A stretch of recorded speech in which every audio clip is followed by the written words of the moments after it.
mention too was at Trump's golf course, golfing with him during that scare when there was that alleged second assassination attempt. Of course, no bullets ever actually rang out, but nonetheless, Witkoff was in attendance golfing with Trump while that was all playing out. Aaron Doherty saying Trump just announced that Bill McGinley will serve as his White House counsel. Quote, Bill is a smart and tenacious lawyer who will help me advance our America First agenda while fighting for election integrity and against the weaponization of law enforcement. So, we are getting, I believe, one more in as well. The Post saying Trump picks ex-National Intelligence honcho John Ratcliffe for CIA director. So we now know who will be heading up the Central Intelligence Agency. We, of course, have been waiting. There is the official statement there about Ratcliffe. Yeah, let's read this out here. He said, I'm pleased to announce the former Director of National Intelligence, John Ratcliffe, will serve as Director of the Central Intelligence Agency. From exposing fake Russian collusion to the campaign operation, catching the FBI's abuse of civil liberties, by support, John Ratcliffe has always been a warrior for truth and honesty with the American public. 51 intelligence officials who were lying about Hunter Biden's laptop. There was one, John Ratcliffe, for these and many other reasons, it was my great honor in 2020 to award John the National Security Medal.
showed for almost 2 years Russia's aggression into Ukraine, and you saw the president's leadership, global leadership on this. When you think about making NATO stronger, when you think about the partners and the alliances that he's been able to bring together, more than 50 countries have gotten behind Ukraine, and continuing. We talked about this on September 29th when we talked about surging aid into security assistance aid into for Ukraine so that they are able to beat back Russia's aggression. So you've seen our commitment. We've been very clear. We don't even need to say that privately because we've been very public about that. And getting to just went back and forth about making sure that we get a hostage deal, and so that we can get hostages home, all hostages home who have been held by Hamas. And let's not forget Lebanon. We want to make sure that we get to a deal there too. We're negotiating there. Those negotiations continue. And so our commitment has been very clear. And our global leadership, this president's global leadership, has also been very prominent, if you will, on this stage. And does the White House have any concerns about the number of foreign leaders who have been in conversation with the incoming president, even as President Biden heads to the G20 in the next few days, supposedly? So here's the thing. He's the president-elect. Every president-elect receives calls from world leaders, takes calls from world leaders, has calls from world leaders. It is not unusual. I don't have a comment beyond that. Any specifics or details, that's something for the Trump transition to speak to. Just briefly, a follow-up. Is the president, is he receptive of what the Israelis are doing to push humanitarian aid, or is he happy with what they're doing now? I mean, I don't have a different answer for you to what I was asked by Karen. We are having those discussions. We've seen some improvement over the last 30 days. We want to see more because there is a dire situation happening in Gaza. Also, the U.S. has been leading in getting humanitarian aid, and so those discussions continue. We want to see more, and we're going to continue to have those discussions. And just briefly on Haiti, with the situation there, do you have any statement or reaction to what's going on there and with the violence and those being targeted? Yeah, so look, we're certainly, as it relates to the commercial flight, very recently, the gun shots that were reported. So we're certainly concerned about the increase of violence in Haiti. And as it relates to commercial flights and what occurred there, the airport, Toussaint Louverture Airport, operations are temporarily closed until November 18th. And so certainly the airlines could speak more to that. But we are definitely certainly concerned by the increase of violence, and we'll continue to work with, as you know, there's a new prime minister that was named and recognized by the TPC, the Transitional Presidential Council. And so we're going to continue to work with them, and hopefully we can get to a better place. Thank you, Karine. Wanted you to listen in to at least a little bit of Karine Jean-Pierre answering some questions. In the meantime, taking you out to Washington, D.C. live, where it is 8:12 in the nation's capital, 5:12 on the West Coast. We've been watching just outside Capitol Hill as just moments ago, our Fox News cameras were outside running around, catching some of these members of the House leaving for the evening. They caught up with them, asked some questions. Here's some of what we heard from a number of these elected officials, including, up first, Anna Paulina Luna, the representative out of Florida. Who's potentially the next Secretary of State, has been really helping to lead the charge in the Senate on this. And so I'm hoping that once he gets in, maybe we'll see some declassified stuff. So we'll see. On the issue of House leadership race, do you support Mike Johnson to continue being the Speaker? I know that there's some members of the Republican conference who may want somebody else to challenge him tomorrow. I've literally not heard that at all. And I'm probably one of the more conservative members. And so I don't know if that was just like rumor mill in Washington, but I haven't heard anything yet. Also, too, interesting note, but President Trump's coming to town. So we'll decide who President Trump endorses. We'll probably see what happens. Is that going to be what's decisive for you, what President Trump endorses? Look, yes, because I want to make sure that the Speaker has an understanding with the President that we need to implement what he promised the American people, which is why we largely won the House, Senate, and obviously White House, is because the American people want change, and we can deliver that. So. Anyone you'd like to see as the next senator of Florida being appointed by the governor? Laura Trump. I actually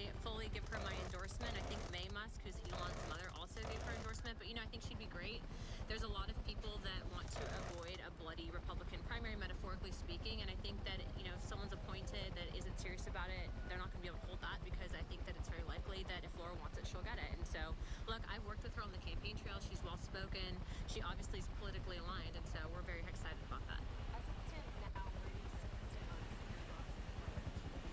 Well, as of right now, he's the only guy running, so that's about where I stand. I'll be supporting him. He's the only one for now, so. Thanks, guys. Thanks. Anna Paulina Luna officially endorsing Laura Trump as the person to fill the role of departing Florida Senator Marco Rubio, who has been announced as Trump's pick to be the next Secretary of State. There is that Senate seat bill in Florida, so Laura Trump being mentioned by not only Anna Paulina Luna, I believe also Alabama Senator Katie Britt has endorsed Laura Trump for that position as well. During that same time, when they caught Anna Paulina Luna, they also caught Congressman out of Texas, Chip Roy. He spoke to reporters. Let's listen. Have the conversation we need to have about the way the House should be structured. There's nothing surprising or new about that. This is that time of year, and so we'll see what happens tomorrow. There's things that we got to deal with, the rules, things we got to deal with respect to what we're going to do in terms of rules committee, what we're going to do in terms of how the House functions, and so all of those are a part of the conversation tomorrow. Do you think this will be resolved by tomorrow? I mean, maybe there's ongoing conversations going on. We've got, again, Mike's a friend. We had a great conversation dinner last night with a bunch of us. We've had conversations today, but we'll continue to go forward, and there's still likely to be a candidate to play tomorrow, or another approach to dealing with the votes. But we'll see what happens tomorrow. We'll see. We're just right now we're having conversations really about how to structure the House. It's not about a personal matter, a personal issue. It's about what are we going to do to deliver the agenda that the American people sent us here to deliver, and that President Trump ran on. You're not going to at this point right now, we need to work through how this place is going to function, and then we'll be able to get to the point of commitments. No, I don't think so. I mean, I think they're going to proceed. We're just going to, we got to keep going through the business. But we'll see. We'll just see what happens tomorrow. These are important conversations. We've got to deliver, and we delivered in part last Congress, which is part of the reason why I think we were able to, retain majority in the House, well, majority in the Senate. But President Trump ran a very clear agenda. We need to be able to deliver on it, and the only way you're going to do that is if we have the ability of the entire body to be able to have a voice, to be able to get it done. Otherwise, it's going to fall apart very quickly because rules on the floor. I mean, when you have a thin majority, you got to have a process for getting all of us united, and that's the whole point here. That's what we need to see come together between over the next couple of months. You think the president will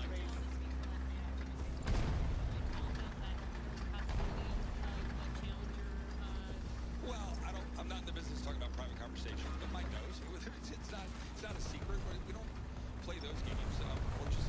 Again, if we can come to some resolutions on all of that, it's not a personal thing. It's not about any one, individual, but we need to come to agreement as a conference about how we're going to deliver. Would you support Right now, we believe that the rules that we had this last Congress, we ought to be sticking with those as the baseline. We can have conversations about some tweaks, but some of my colleagues in other quarters in the conference, have thrown out some different threats that are unsettling to some others. So we got to address some of those. This idea of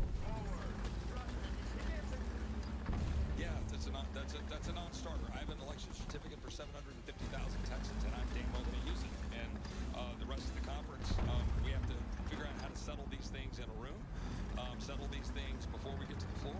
But if people want to start throwing around recriminations and quote punishments because I use the election certificate to represent the people I represent, that's a non-starter. Thanks, guys.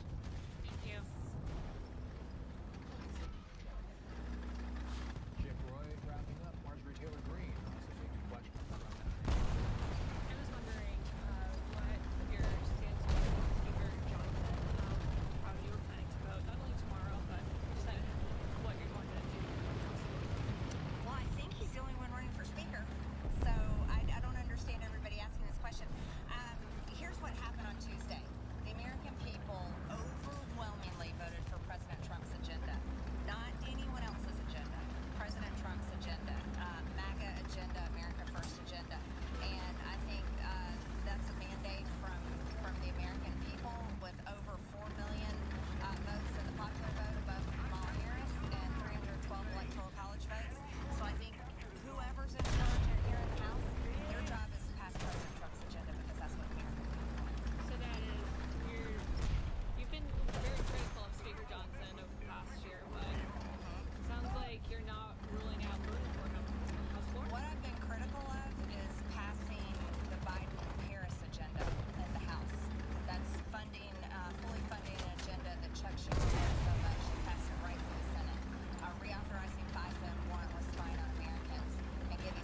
Appreciate it. Taylor Green wrapping up outside of Capitol Hill. We don't have that feed live anymore, but we wanted to make sure we brought you some of those remarks that took place roughly 20, 30 minutes ago just outside Capitol Hill. All of those reporters doing those gaggles and catching some of that immediate reaction to not only some of the big names that have been announced in Trump's administration, but also some of the fight over leadership in the House. Live look at the Empire State Building on this Tuesday evening, which turned out to be a very busy Tuesday evening. 8:22 in the Big Apple, 5:22 on the West Coast. We are right now tracking another live look at New York City, a wider look at the skyline. It is time for us to take a break. Bring you back out to Capitol Hill in 2 minutes.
So the next major update is right around the corner, and I have been pushing this thing off so much that we are nearing the end of this major update.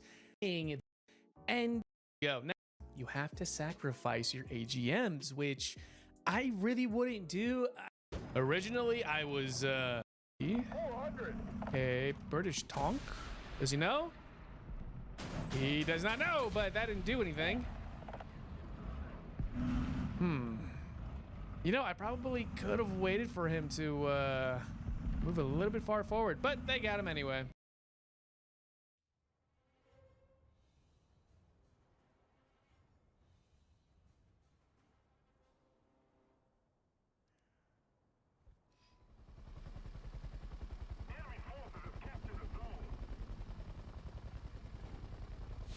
All right, welcome back in Alive Now. I'm Austin Westfall, a live look at the White House on this Tuesday evening. You've also just been looking at a live image of Capitol Hill. It is 8:25 in the nation's capital.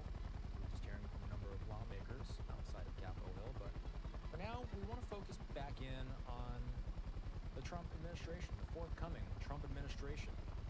With the forthcoming administration comes new energy policies. Trump has vowed to turbocharge the U.S.'s fossil fuel production and roll back Biden policies aimed at reducing greenhouse gas pollution and speeding the growth of clean energy up.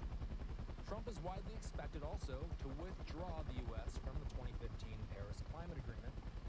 To discuss what's expected to change over the next 4 years, we're joined by Ian Palmer, he's a solar space scientist turned oil field engineer. He's also the author of the book, How Oil and Gas Companies Are Pivoting Toward Climate Change.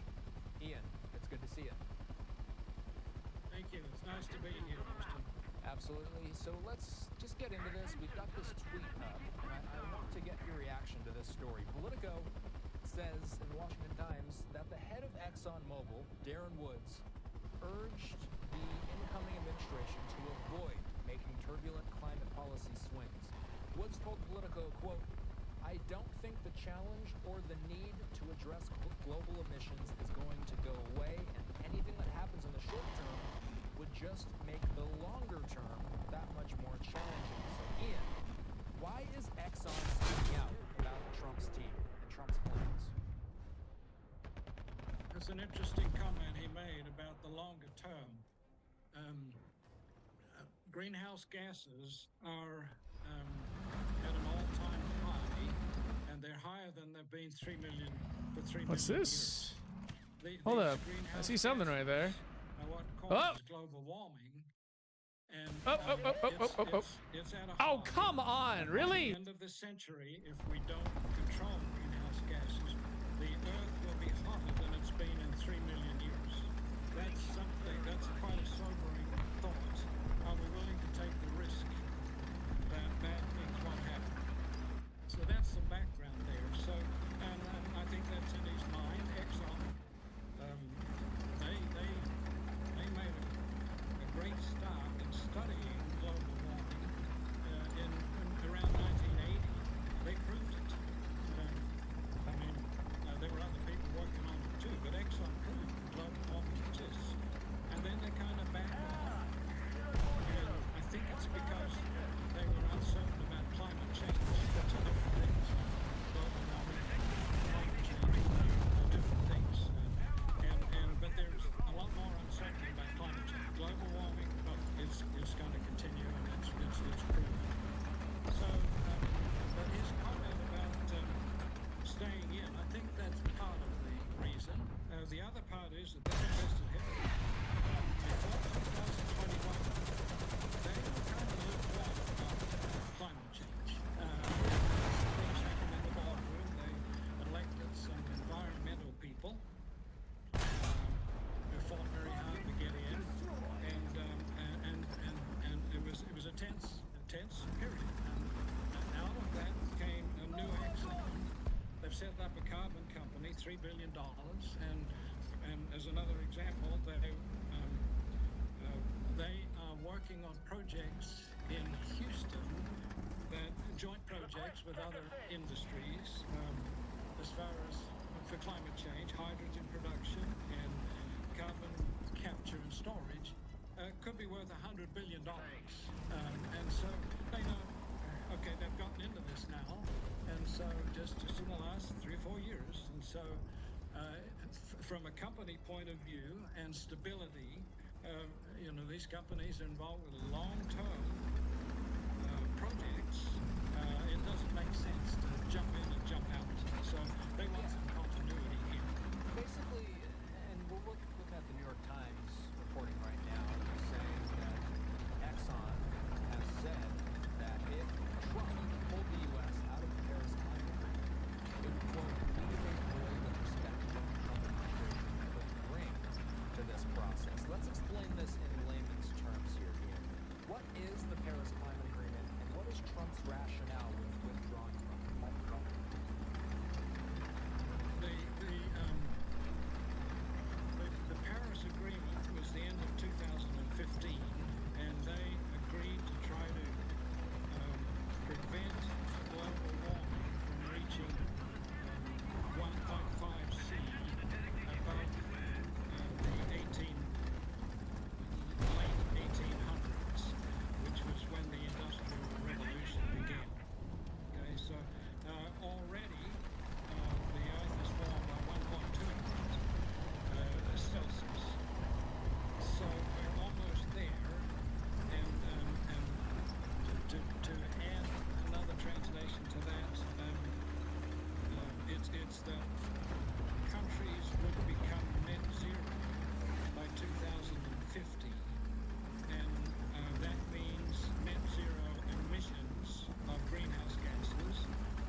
they want to do what the West did and advance their industry.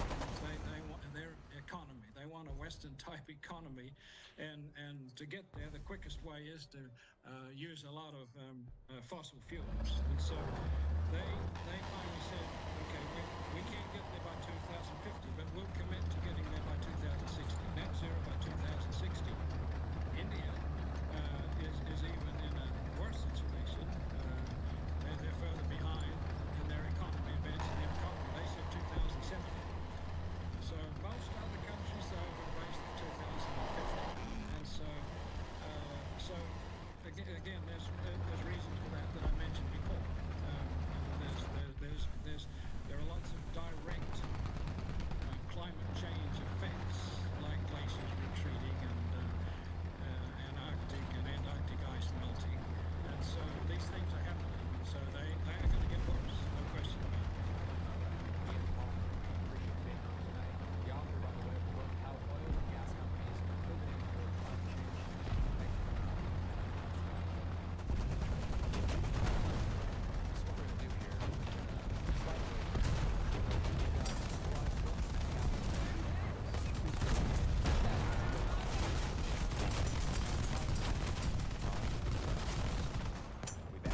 2 minutes.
All right, welcome back.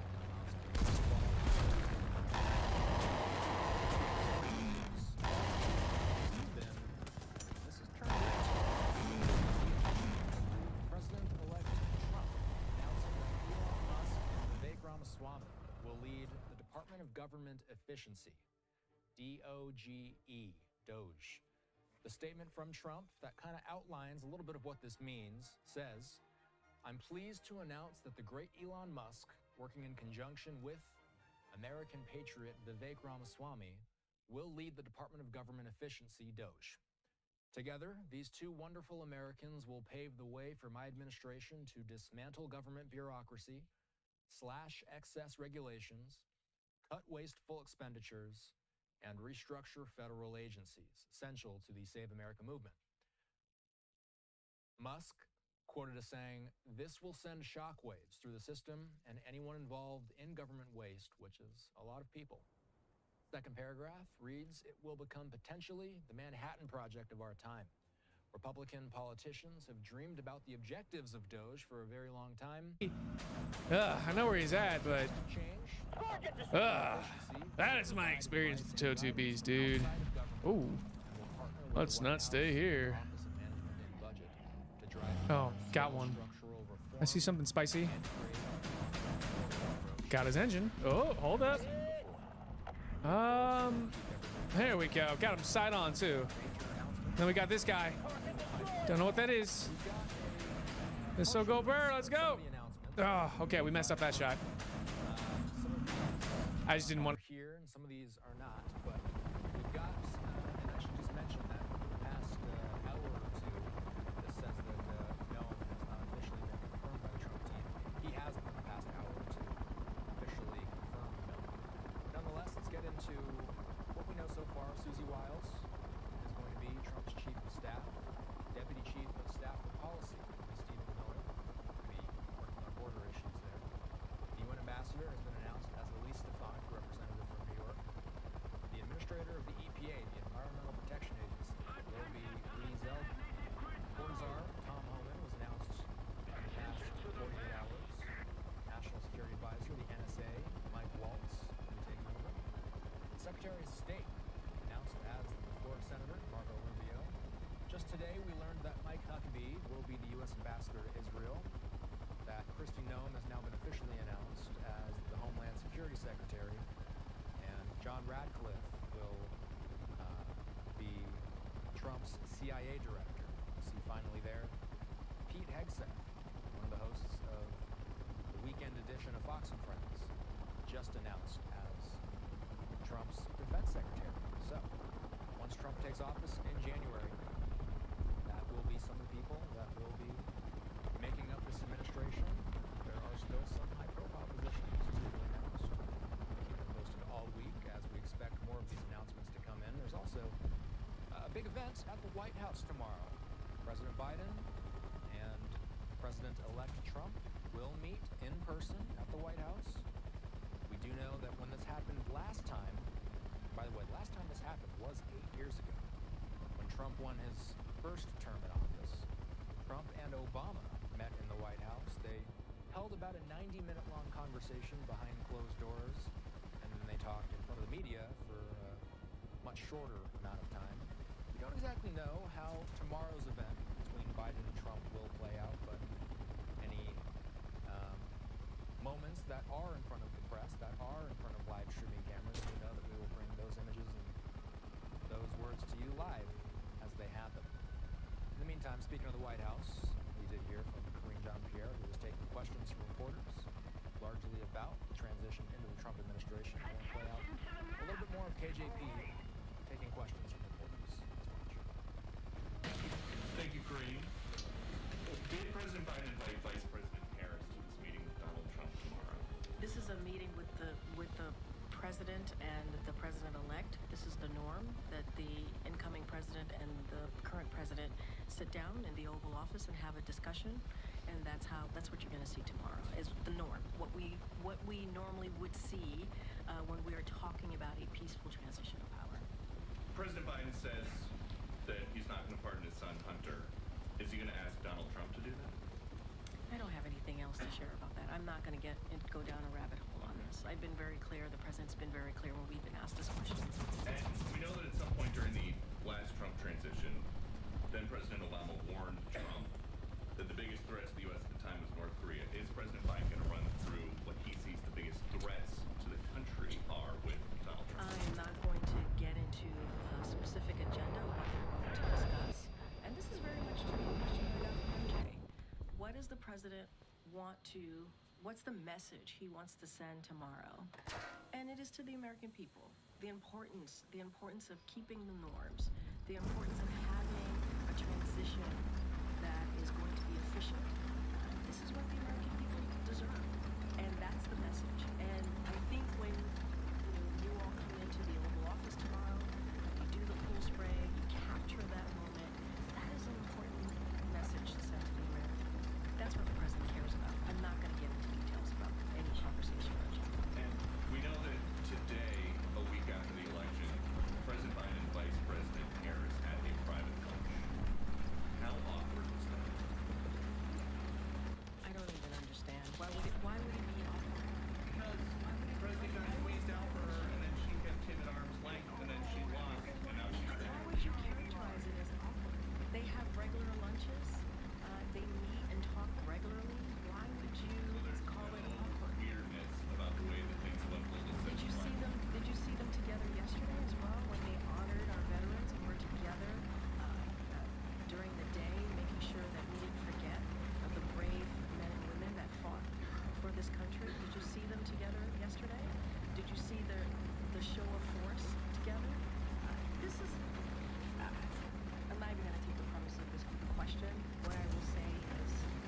this done for the American people. And that's their focus. That is genuinely their focus. Yes, Thank you, Corinne.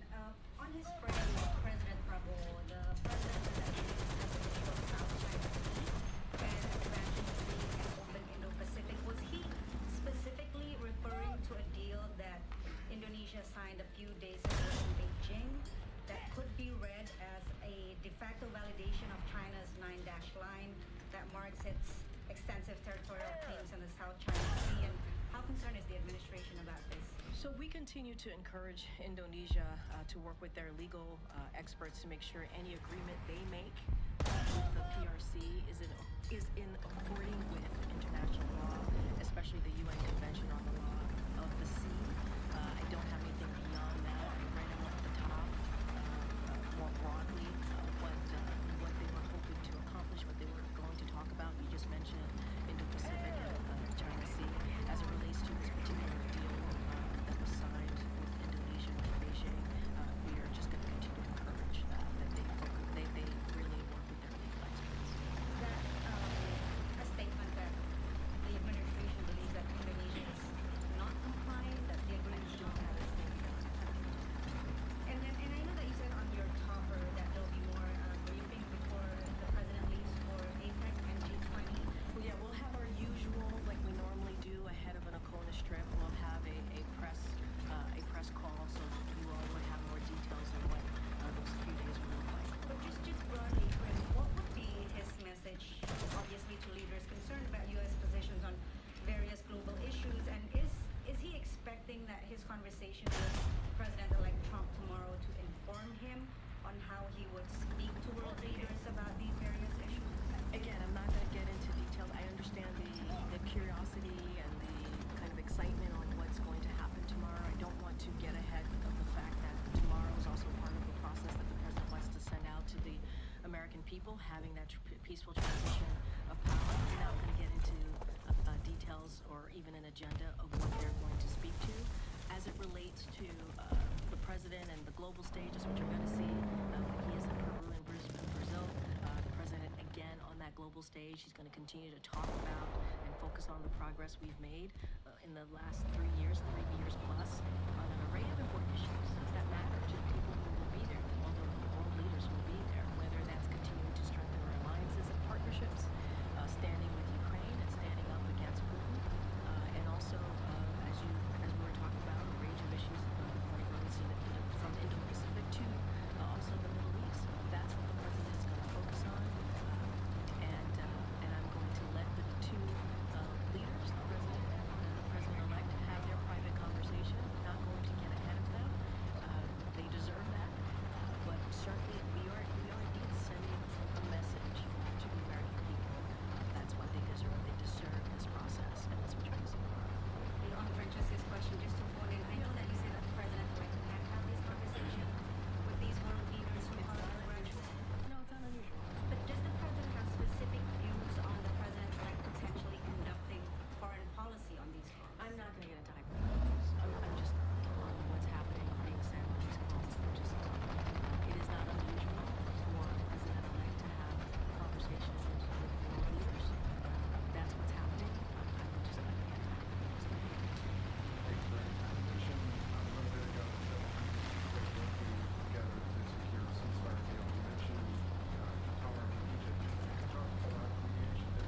Yeah, and I appreciate that. I will let Qatar speak to their own decision. I'm not going to certainly speak to that, and I'm not going to get into any other private conversation. What I said is that what I'm trying to convey is that we're going to continue to pursue certainly a number of initiatives to get the hostages home to their families. That is an ongoing work in progress, if you will, and that's going to be our focus. Doesn't that change, that Qatar pulling out of that mediation role, doesn't that signify that these hostage talks are very far off? And so look, Qatar is going to have to speak to whatever decision that they made. I'm not going to speak to that. I'm not going to get into private conversation. What I'm trying to say is we're going to continue to pursue a number of initiatives, continue those conversations on how to make sure we secure the release of hostages. That is ongoing. That is certainly ongoing. And so So we're not going to be very careful. We don't negotiate from here. Not going to negotiate from Colombia. But certainly the work is ongoing. Back to the humanitarian aid in Gaza that you discussed earlier, that was a U.S. deadline not too long ago.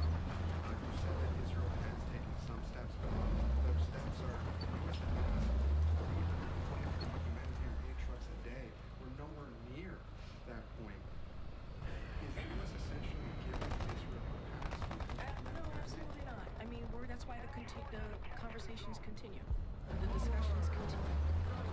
We have seen Israel take some steps to address the measures of getting the measures laid out that were in the letter. We have seen that. We want to see more. That's what we want to see. That's why those discussions continue.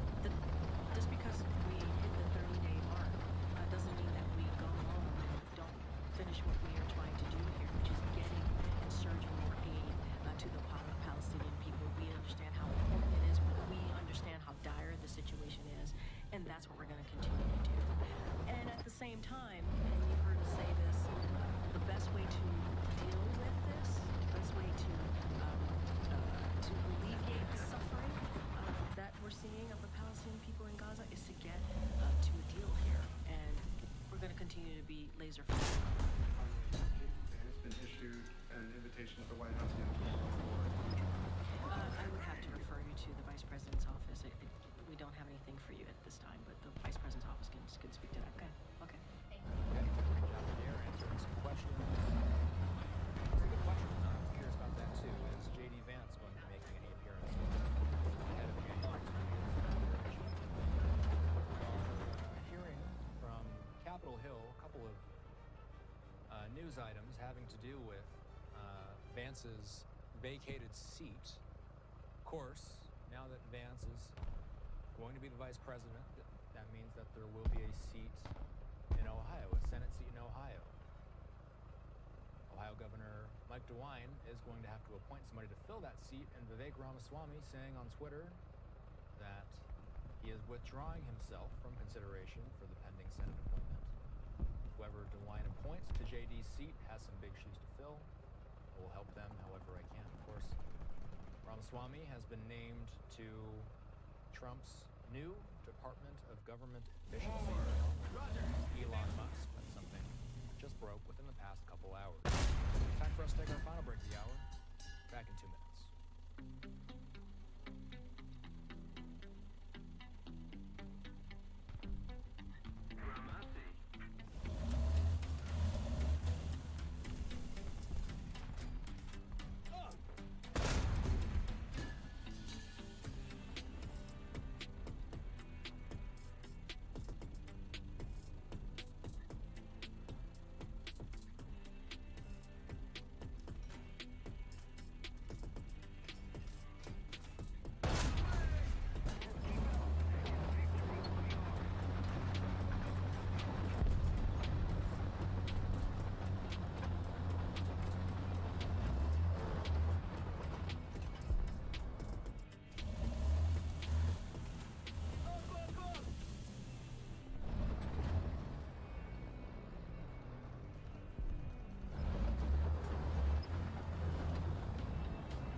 Senate seat.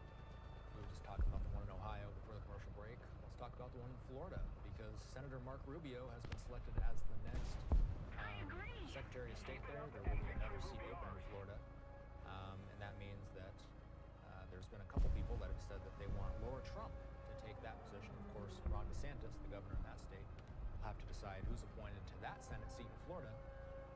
Somebody who holds the other Senate seat in Florida and who just won re-election, though, is Senator Rick Scott. He's been vying to be the Senate Majority Leader on the GOP side.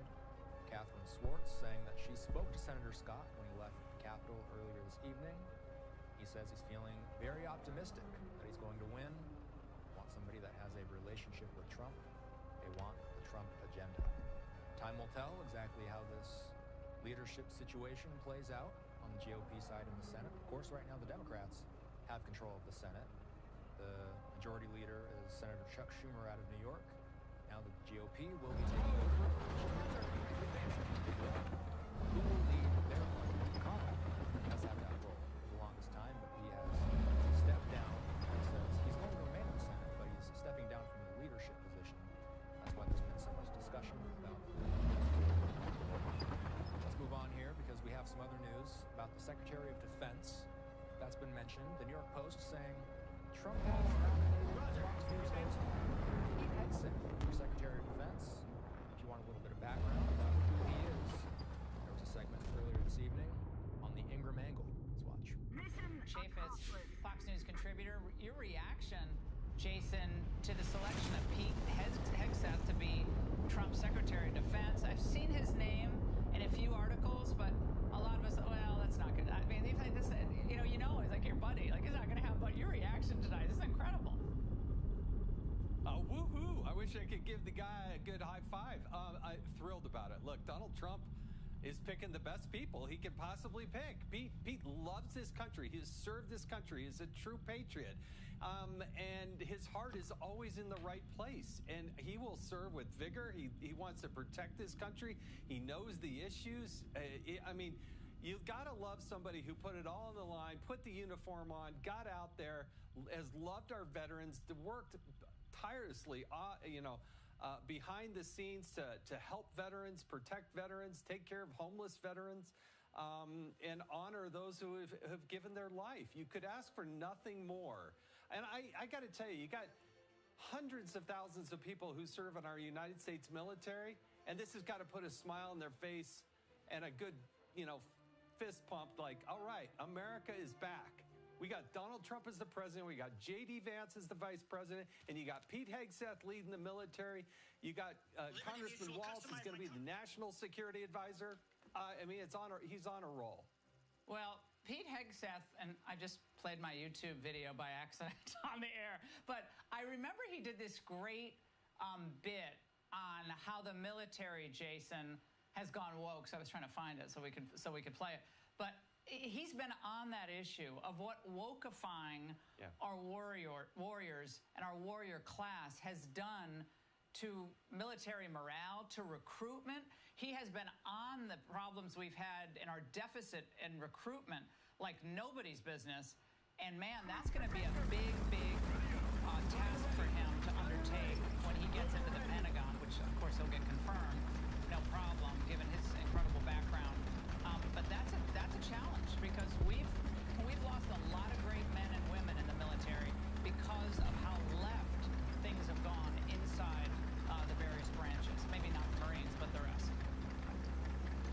Yeah, I think it was Rob O'Neill who said, we're over here arguing about who should use which bathroom, and the Chinese are putting together a fighting force and building up their military. Pete understands this, and you do that by putting on the uniform and actually being out there in the combat theater like Pete Hegseth has. I think he'll get easily confirmed. I dare any Republican senator to vote against him. That is not in their best interest. And we need to get him in place as soon as possible. Relief is on the way. This is exactly what I think America was striving for. And I can't believe how excited I am that Pete is going to be, I guess I'm going to call him Mr. Defense Secretary, but I'm still going to call him Pete. I think he'll go by Pete. He'll go by both. But Jason, the thing that I think we're not used to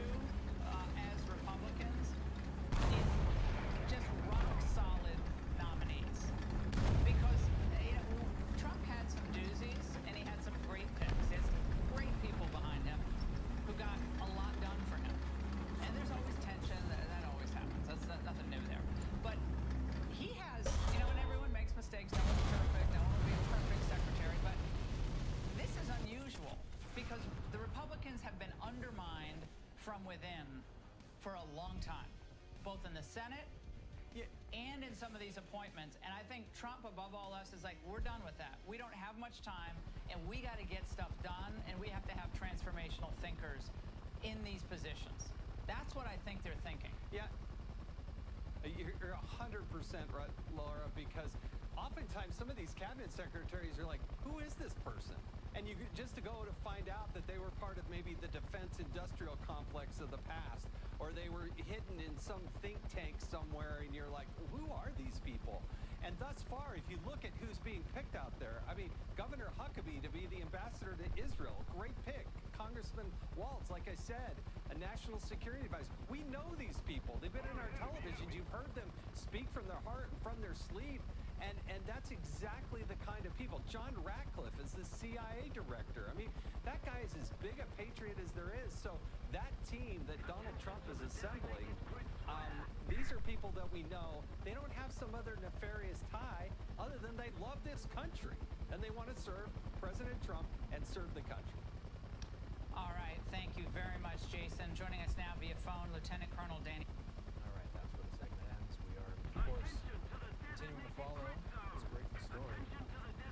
Trump team itself outlining Pete Hegseth's appointment as Secretary of Defense. Will not be official until Trump is in office. I'm honored to announce that I have nominated Pete Hegseth to serve in my cabinet as the Secretary of Defense. Pete has spent his entire life serving troops and for the country. Pete is tough, smart, and a true believer in America first. With Pete at the helm, America's enemies are on notice. Our military will be great again, and America will never back down. Pete is a graduate of Princeton University and has a graduate degree from Harvard University. He's an Army combat veteran who did tours in Guantanamo Bay, Iraq, and Afghanistan. I want to hit the fences all. For his actions on the battlefield, he Fires, was decorated with 2 Bronze Stars, as well It's as a combat. There we go. I just drove out so that I He has been a host at Fox News for 8 years, where he used that platform to fight for our military and veterans.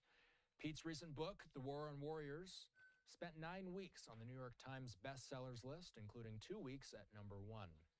The book reveals the left-wing betrayal of our warriors and how we must return our military to meritocracy, lethality, accountability, and excellence.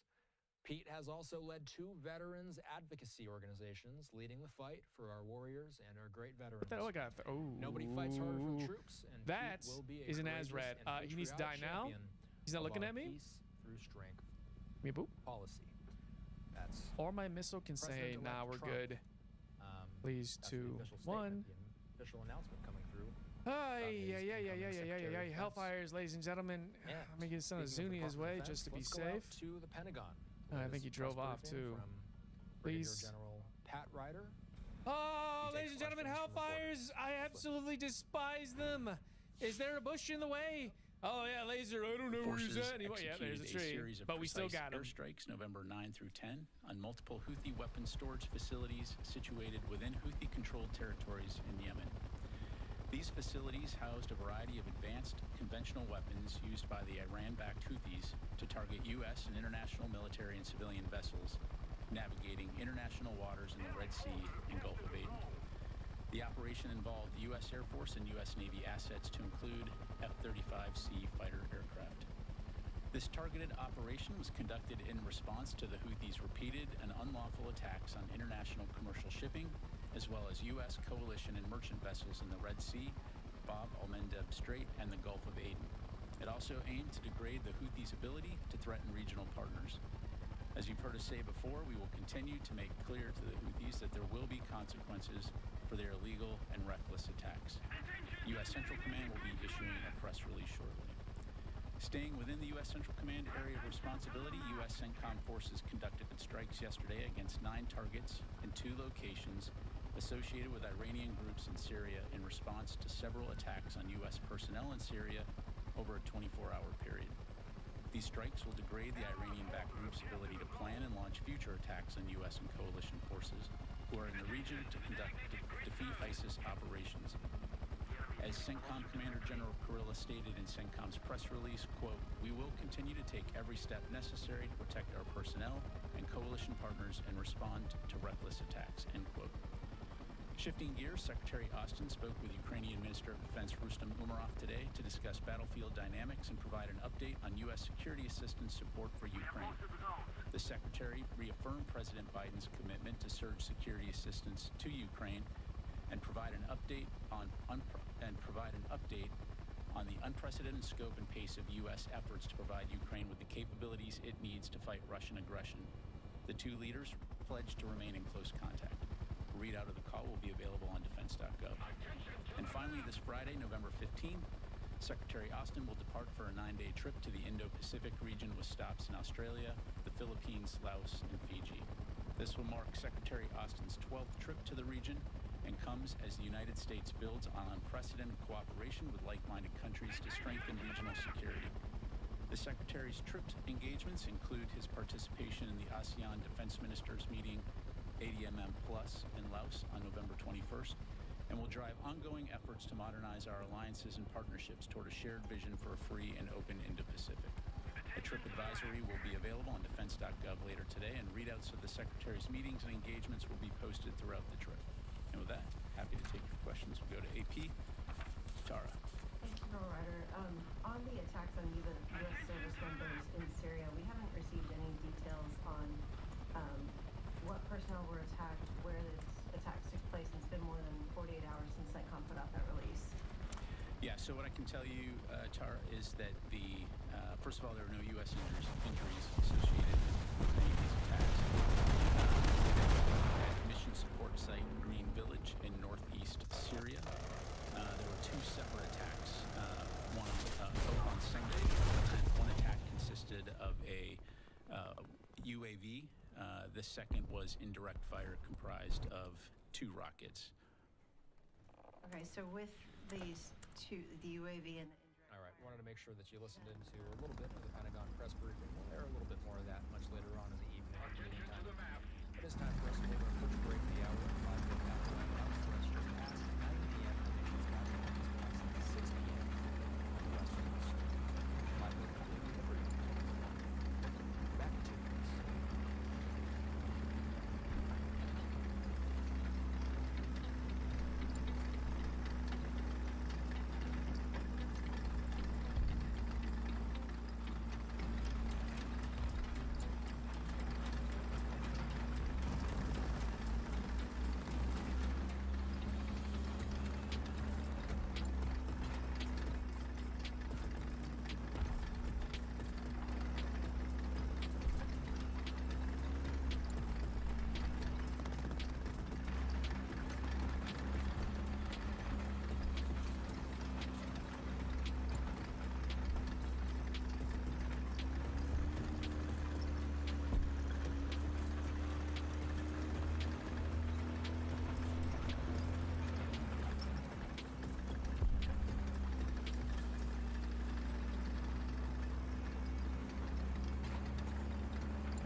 closing, the vice president returned to work to chants of MVP.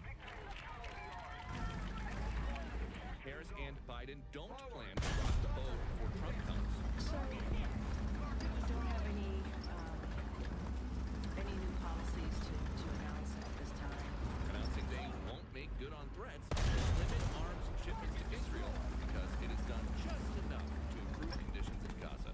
Currently, we have not made an assessment that they are in violation of U.S. law. It's a balancing act for foreign leaders who are meeting with Trump officials and Biden officials. You're clearly a Zionist, Mr. President. But Biden officials admit there are limits to how much they can Trump-proof Biden's foreign policy. I don't want to get into hypotheticals of what the next administration is going to do or not do. The next administration's allies say it's not hypothetical. Is Trump completely reversing Biden's foreign policy? I mean, I think you could almost say that. I think this will go down in history books. I don't start wars, I end them. Vice President Harris will remain a close partner of President Biden, despite losing the race she replaced him in, resulting in Biden and Harris officials sniping at each other anonymously in various reports. President Biden and Vice President Harris had a private lunch. How awkward was that? I don't even understand. Why would it be awkward? They had an opportunity to discuss the last 70 days or so of this administration, how important it is to get things done for the American people. And that's their focus. That is genuinely their focus. Tomorrow's big meeting here will be a collision of competing press strategies. President Biden has spoken as little as any president in modern history. President Trump has spoken the most. And when asked if President Trump will be allowed to roam free here tomorrow, the press secretary said that's up to him. At the White House, Peter Doocy, Fox News. And you're watching live now. It's very live. They prioritize. They do happen to be in front of cameras. They take any questions from reporters. We'll bring those to you. Live look at the White House. 9/12 in the nation's capital. Another big story has been wildfires, coast to coast. We're looking at New York City skyline right now. But we've been hearing of wildfires happening in New Jersey as well as in Southern California as well. William Lajeunesse with this reporting. Firefighters on the East Coast scramble to contain the so-called Jennings Creek fire. 5,000 acres burned so far, threatening dozens of structures, spreading rapidly due to a historic drought. Officials warn high winds could make it worse. We have not received enough rain. We had a little bit of rain over the last 48 hours, but not enough to extinguish the fires. And unfortunately, there's no significant rainfall predicted in the immediate forecast. As of Tuesday morning, the fire is near 20% contained, but officials say challenging terrain makes it difficult for crews to gain the upper hand. It is somebody on the ground, digging fire line, choking on smoke and dust, trying to suppress this fire with manual labor. Here in Southern California, high winds have returned, but forecasters say they won't come close to the hurricane-force gusts that burned 32 square miles and forced thousands to evacuate their homes in Ventura County. We could see the whole neighborhood, and you couldn't tell what was what. You couldn't tell if it was our house, if it was our neighbor's house. The mountain fire is now more than 40% contained as crews continue putting out hot spots so the fire does not reignite. We're engaging in getting better water handling devices, more tanks. We have water tenders and dozers engaged with sprinkler systems trying to mitigate that voltage. Under California's mutual aid agreement, more than 2,000 firefighters from around the state helped Ventura County. Now, most families have returned to their neighborhood. Many are grateful that homes made it. Others will decide to rebuild or move on somewhere else. In Los Angeles, William Lajeunesse, Fox News. Scott, you were Kathy Hochul speaking. I'm going to play out a little bit more of what you had to say earlier.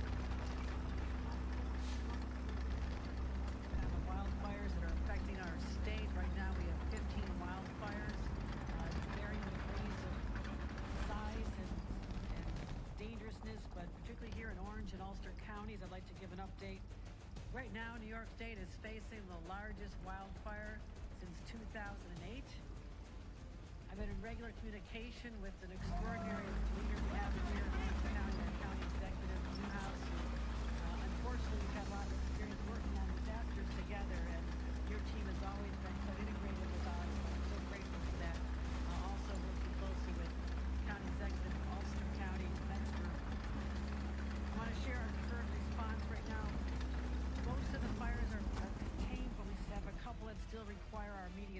situation. Ulster County, the White House fire reached between 600 and 700 acres. Reports are it's contained. We're watching it closely as the winds continue to pick up.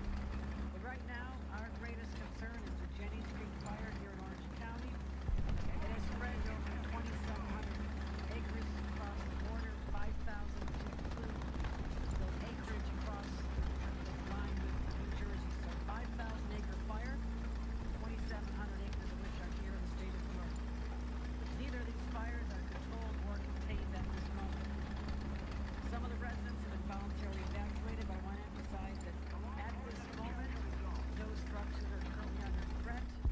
Last night we had a very difficult touch-and-go situation, but I thank God for the teams on the ground that created the fire line necessary to protect these individuals' homes. They work so hard, it's a beautiful community, and I cannot imagine the level of stress that the residents of this great area of our state are going through right now. We've mounted a comprehensive state response since Friday. The DEC Forest Rangers are leading the firefighting efforts supported by New York State Park Rangers. As I mentioned the Park Rangers, I have to mention something that just breaks my heart, and I have to say. We did lose an 18-year-old, a brand new young man who just had his whole life ahead of him. Dario Vasquez lost his life while trying to protect the lives of others. And we send our condolences to his family. I'm sure that's a wound that'll take forever to heal. Reminds us of the dangerous work that these individuals do. When you look at the videos of the fires taken at close range on cell phones, it is frightening to see what individuals, and many are professionals, but also many are volunteer firefighters who come from over 47 companies across the state of New York. I just saw some from East Hampton down the road, trying to support their brothers and sisters in uniform as we deal with these difficult challenges. I also want to talk about our response right now. State police helicopters are doing water drops and drone surveillance. I witnessed that as I came in on a helicopter a short time ago. Right now we have 2 National Guard Black Hawk helicopters. We have been requested by the county executive to continue our efforts to drop the water, which is so essential. We're bringing in Chinook helicopters, which has greater capacity. We just have to rotate the teams in and out, but we are there to the end. We also have State Fire and Emergency Management Coordination doing an amazing job. DOT heavy equipment is here, as well as I mentioned the local fire departments. We have over 377 heroes, people who left their security of their homes that are on the ground, and 66 of whom are state workers. And again, I've done a lot with our volunteer fire companies over the last couple months, is going out there, talking about how we're trying to invest in their training, trying to encourage more people to join the ranks. It is a family, and when something like this happens, the way they pull together and do everything from feed each other, look out for each other, whether they're in the station hearing their most recent directions and commands, or whether they're out there in a forest that is scorching with fire, hard to breathe. I am so in awe of all of them, and as the governor of this great state, I am forever grateful to all of them. The conditions we're facing are still pretty dire.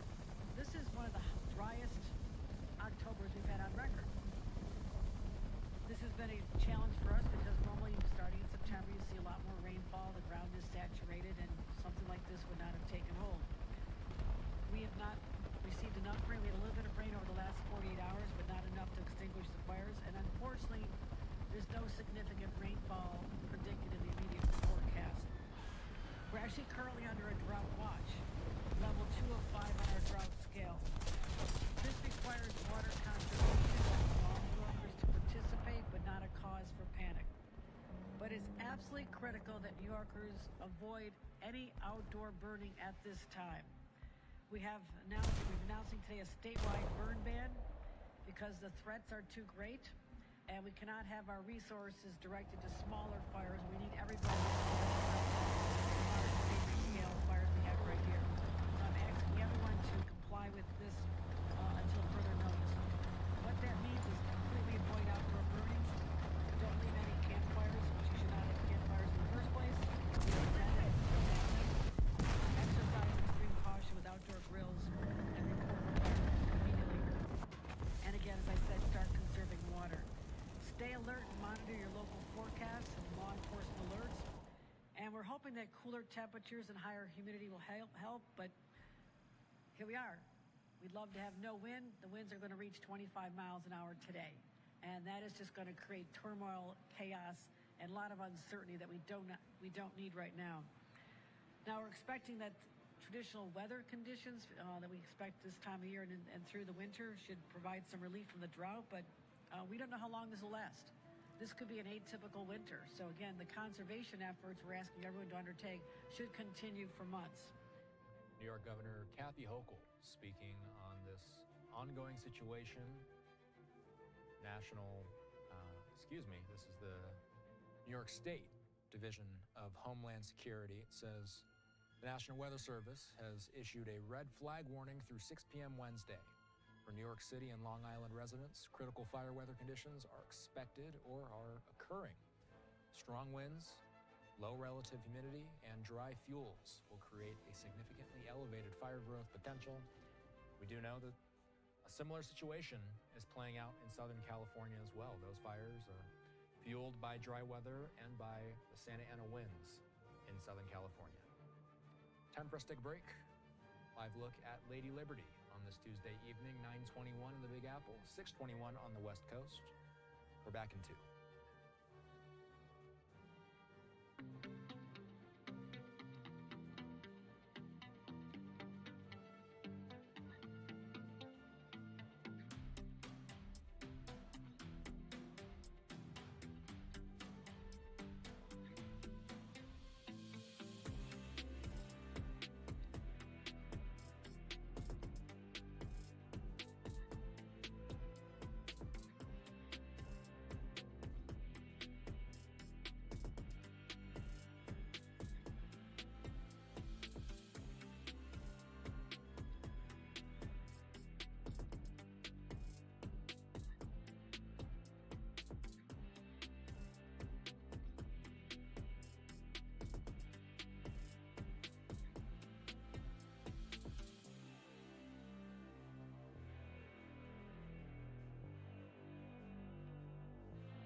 All right, welcome back and live now. I'm Austin Westfall. This is one of the breaking stories we've been covering throughout the evening. President Trump saying that Fox News host Pete Hegseth will be the next Secretary of Defense. His statement reading in part that he's honored to announce that he's nominated Hegseth to serve in his cabinet as the Secretary of Defense. Pete has spent his entire life as a warrior for the troops and for the country, he says. Pete is tough, smart, and a true believer in America first. With Pete at the helm, America's enemies are on notice. Our military will be great again, but America will never back down. We do have national security analyst and retired Marine intelligence officer Todd Kemper standing by to discuss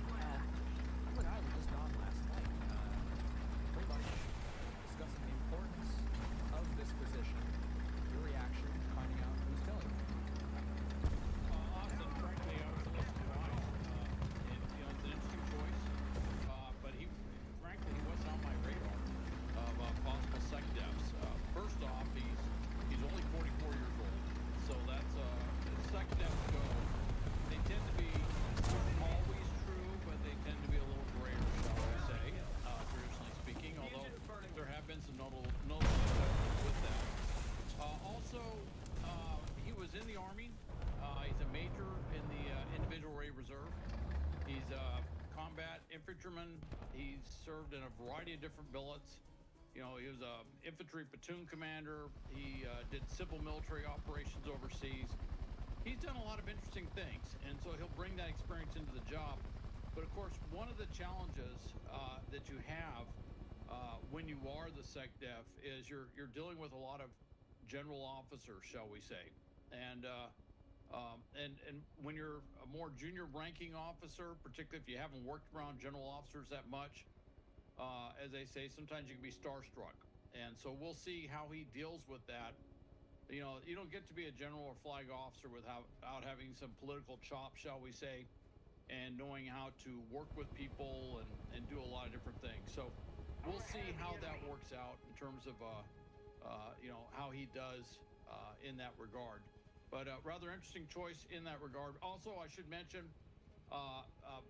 very impressive academic credentials, and you know, and I think he did some investment banking for a period of time. So, you know, brings a different view.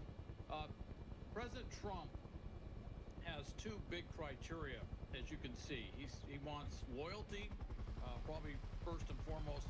He also wants competence, and he's pushing a lot of these names nominations through. You do see a long array of loyalty, if you will, and so he's not fearful. And of course, the issue he has is, in the past, you know, he had Secretary Jim Mattis, retired Marine General, who was very independent thinking.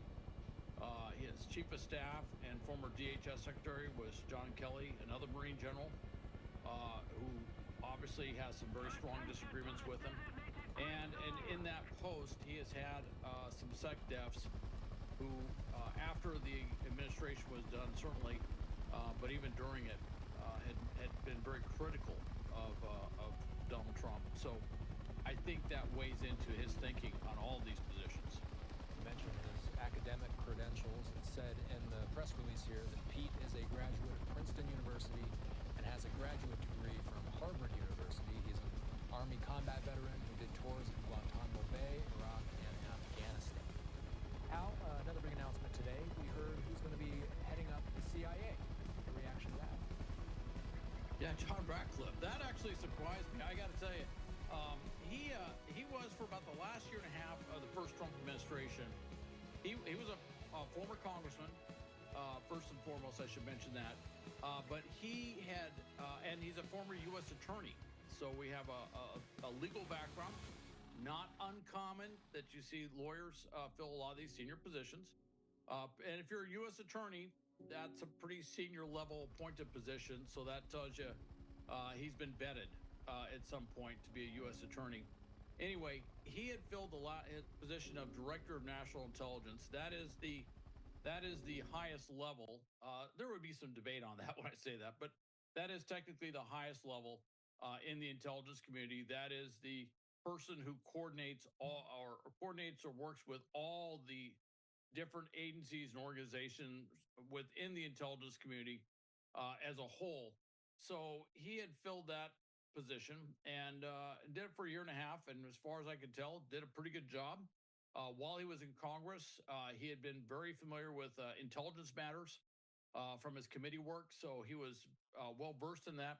And so he somewhat distinguished himself, if you will, in that role, which is technically more senior than being the director of the CIA.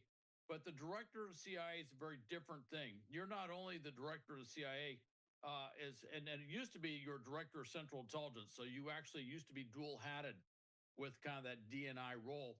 The director of the CIA runs a very large organization, global responsibilities, is kind of seen as the premier position in many ways of the intelligence community, of all the heads of agencies.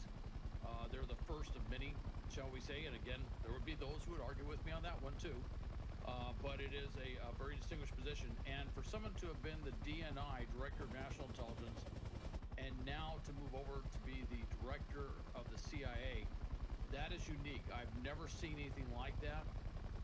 And he's going to bring a very different perspective to that job. One more appointment I want to get to here. We heard that Trump announced he's nominating former director, he has U.S.'s ambassador to Israel. We do know, of course, that this is an all-important position, especially as we continue to watch as the IDF continues its campaign in both Gaza and in Lebanon. Hal, what does a Ambassador Huckabee mean for the Middle East? Well, it's kind of a surprising choice in some ways. Although he's among his many things, he's a evangelical minister, along with being the former governor of Arkansas. So he has run a fairly large state, a state that in the past has actually produced a president. President Clinton was the former governor of Arkansas. He has a radio talk show. He's got TV shows that he's done. So he's been in the public eye constantly. He also promotes products on television. I'm sure a few people have seen that as well. And so he brings a different view to that position. Of course, he's very, he's known to be a person that's easygoing. One would say he has a lot of diplomatic skills, although not normally applied in the international diplomatic arena. But one thing he does bring to that job is he has a very strong knowledge of the history, particularly the biblical related history of the Middle East. He has just been someone who has made the Middle East, and particularly Israel and everything around Israel, the Holy Land, if you will, an area of great intellectual focus, along with visitations and other things. So he's very familiar with the region, very familiar with everything there. Of course, he was a former presidential candidate. And in that regard, you have to be a serious presidential candidate, you have to kind of raise your level of awareness on international matters so you can speak to them. And if you remember, when he ran for president, he actually won the Iowa caucus. And so there was a lot of attention on him for a period of time. Didn't last very long, but there was a period of attention on him for winning the Iowa caucus. So it's an interesting choice, a little bit different than some of the past choices. But then again, he's a loyalist of President Trump. He's very knowledgeable in these matters. He has a lot of innate skills, if you will, in terms of being able to get along with people. And I have absolutely no doubt that Prime Minister Netanyahu, amongst others in his cabinet, will get along fine with him once he steps into that role. Starting to have a better understanding of how exactly the Trump administration is filling out, how it will relate to all these international topics that we discuss every day. How, let's bring something stateside here for a moment. You, of course, were talking with me offline about this. A federal judge today sentencing a Massachusetts Air National Guard member 15 years in prison after he pleaded guilty to leaking highly classified military documents about the war in Ukraine. If you will, Hal, stand by with me. I want to play out this package. Let's watch it, and let's discuss on the other side. Jack Teixeira made the deliberate choice, day after day, week after week, for over a year, to share the nation's secrets. 22-year-old Jack Teixeira was arrested last year, accused of taking hundreds of pages of classified documents. The former Air National Guardsman later pleading guilty to sharing them on the online platform Discord. The secret documents included details of troop movements in Ukraine, information about supplies, and a U.S. adversary's plans to harm U.S. forces. Investigators say it was all to impress others. Teixeira told the FBI he did this to boost his ego, impress his anonymous friends, and set the record straight about Russia's invasion of Ukraine. Prosecutors say the leaks caused grave and long-lasting damage to U.S. national security, putting the intelligence community and troops at risk. Teixeira, who held a top-secret security clearance, was warned multiple times to stop looking into classified documents while working at a base in Massachusetts. In court, photos showed his tablet, laptop, and Xbox destroyed in an effort to cover his tracks. Teixeira apologized, but officials say it was important to make an example out of him. This is an important signal that the government is sending, that other people who leak, other people who put the lives of our soldiers and agents at risk by releasing classified information will not, in the end, get away, and they will be brought to justice. The leaks caused the Pentagon to tighten access to classified information and discipline those who failed to stop Teixeira. In New York, Connor Hansen, Fox News. Al, is this one of the most consequential national security cases in years? Well, it is very consequential, and it's absolutely just egregious what he did. His motivation really just there's no other word, immature, but it doesn't quite capture just how bad that was. He leaked highly classified information. He did it deliberately. He was printing off documents in the what's called a SCIF, sensitive compartmented information facility, where they do top secret, the highest level of classification work. And he was printing off documents there because he didn't want to be caught downloading them electronically or trying to send them electronically somewhere. So there was a lot of deliberate malice, if you will, in what he did, and certainly being a member of the Air National Guard, he realized what he was doing was wrong. But his internal motivations were what they were.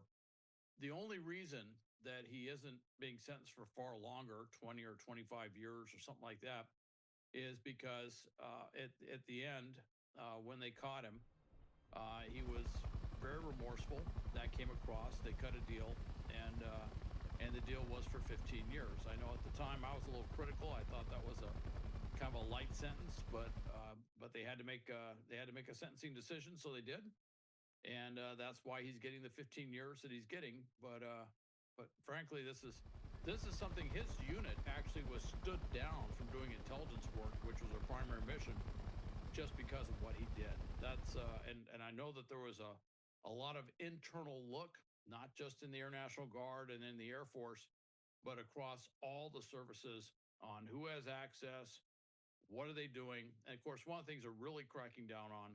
He was not an intelligence specialist or an intelligence analyst. He was a systems guy. And like the IT guy in any organization, they technically have access to everything.